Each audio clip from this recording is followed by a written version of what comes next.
예, 안녕하십니까. 이번에 함께 다룰 내용은 나이에 따른 보조도구 계획입니다. 오늘은 GMFCS 1단계, 2단계만 다루도록 하겠습니다. 여기서도 GMFCS 단계에 따라서 구분을 하고요. 앞서도 강조했지만 GMFCS 단계를 기준해서 구분하고 정리를 하는 것은 매우 중요합니다.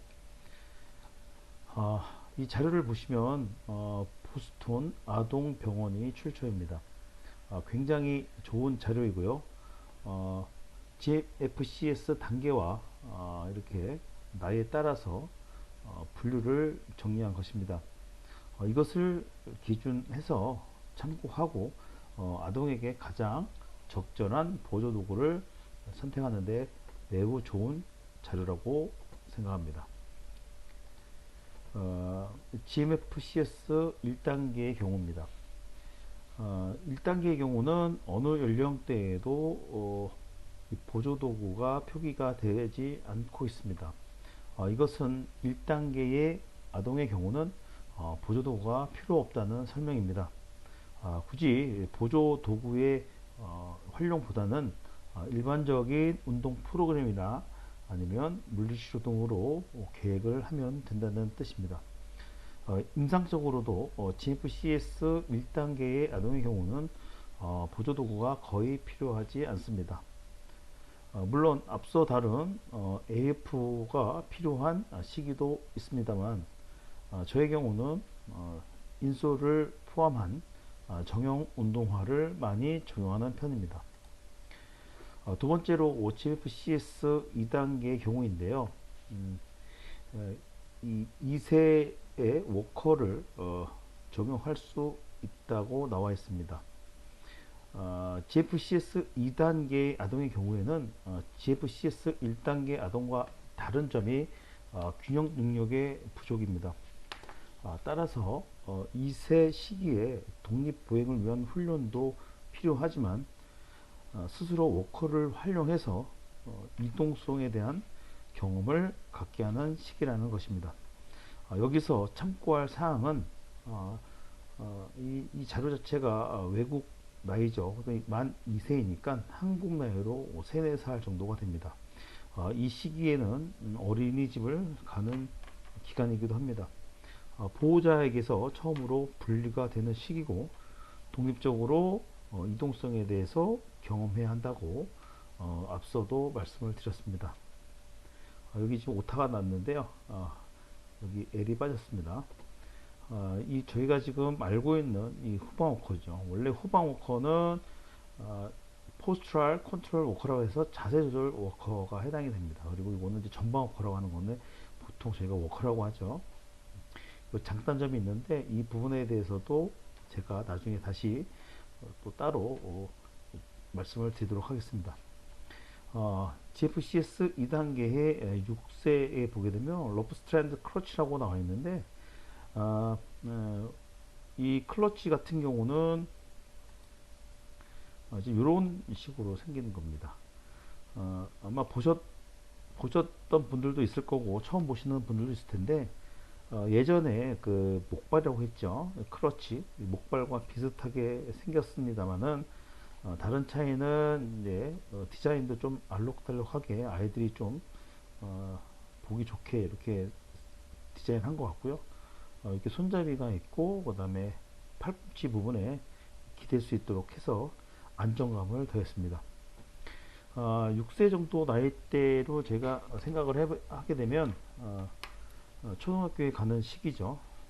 가능하다면 이런 워커 앞서 소개드렸던 워커보다는 크러치를 통한 빠른 이동이 필요합니다. 그 GFCS 2단계 아동은 이게 가능합니다. 그리고 11세랑 그 다음에 16세 시기에도 러프 스트랜드 클러치를 추천하고 있는데요.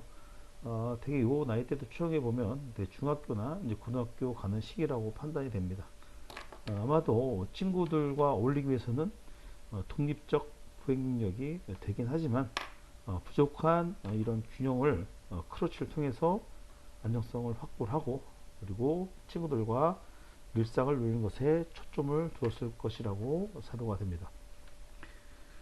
그리고 13세에 여기 보면 이제 튜브 벤치가 추천이 됐는데요. 이렇게 그 욕실에서 사용하게 되는 벤치라고 생각하시면 됩니다. 손잡이가 좀 있고요. 미끄럼 방지를 위해서 이렇게 밑에가 고무 뽁뽁이로 좀 되어 있죠. 이거는 좀 더 안정성을 위해서 지금 좀 무게중심 더 낮게 지금 제작이 좀 되어 있는데요.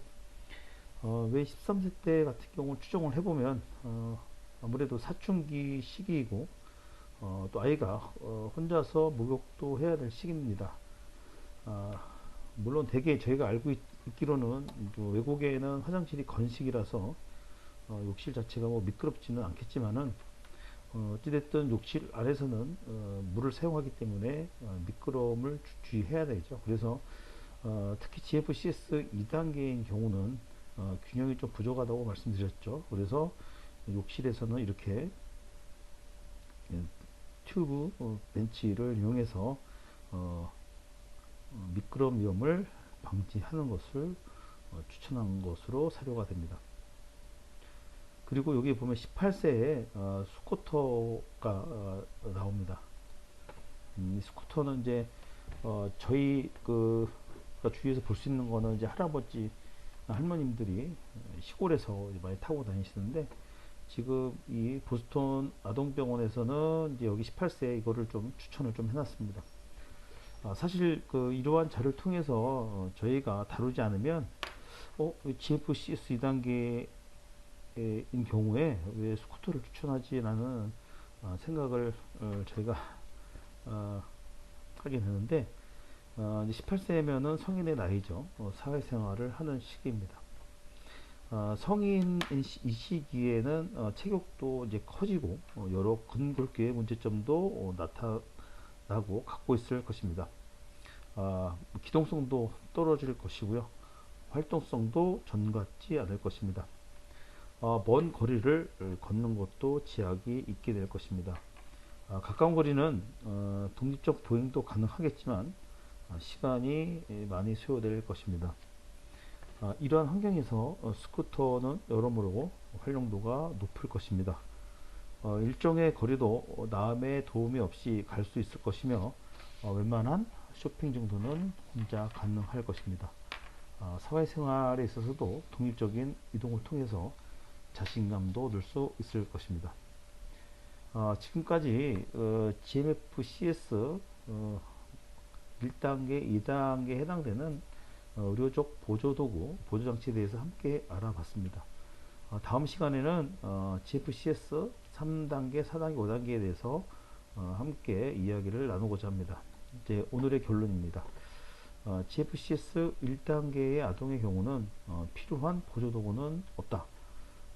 GFCS 2단계 아동의 경우는 2세 때에는 워커를 통해서 이동성에 대한 경험을 학령기 시기에는 로프 스트랜드 클러치를 이용해서 기동성에 초점을 둬야 된다. 그리고 세 번째, GFCS 2단계의 경우 균형의 부족으로 욕실에서는 미끄럼치를 위해서 보조장치를 이용하고 성인이 되어서는 스쿠터를 활용할 수도 있다. 네 번째, GMFCS 단계에 대해서 공부를 해야만 한다. 그래야 내 아이에 대한 기준점을 가질 수 있고 이러한 기준을 가지고 아이들에게 도움을 줄 수가 있다. 마지막인데 제일 중요합니다. 재활 선진국의 아이들에 대한 독립적인 일상 생활에 대한 치료 재활의 초점은 우리가 일상 도움을 주고 할 수 있는 일상과는 다르다. 따라서 아이들이 가능한 독립적인 생활을 목표한다면 치료사에 의한 손에 기댄 치료도 좋지만 적절한 보조도구를 반드시 활용해야 한다라는 겁니다. 요 마지막 부분만 좀 설명을 드리면 재활 선진국이죠. 뭐 미국이라든가 영국 이런 유럽 같은 경우에 보면 장애인들의 독립적인 일상생활에 대해서 굉장히 중요한 초점을 좀 두고 있거든요. 그런데 우리나라는 대부분 우리나라 정서상 그리고 대부분 좀 많이 도움을 좀 주는 그런 역할들을 좀 보호자분들께서 많이 하시잖아요. 그러다 보니까 사실 저희가 치료 계획이라든가 치료 진행을 하게 됐을 때 늘 저희가 약간의 도움이 좀 주거든요. 근데 외국 같은 경우는 완전히 독립적인 일상이죠. 그러니까 스스로가 보호자 도움 없이 할 수 있느냐 없느냐라는 부분들 가지고 치료 재활에 초점을 두기 때문에 만약에 우리나라에서 만약에 장애인들에 대한 독립적인 생활을 목표하게 된다면 치료사들에 의해서 어, 어떤 손을 통해서 핸들을 통해 가지고 뭐 치료적인 초점을 잡는 것도 좋지만 이보다는 만약에 적절한 보조독을 줬을 때 혼자서 만약에 할 수 있다 그러면 이렇게 활용을 통해서 스스로가 계속 어떻게 독립적인 생활을 영위할 수 있는 방향으로 가도록 저희가 전체적인 치료 방향을 잡아야 된다고 하는 것입니다. 예, 이상입니다. 감사합니다.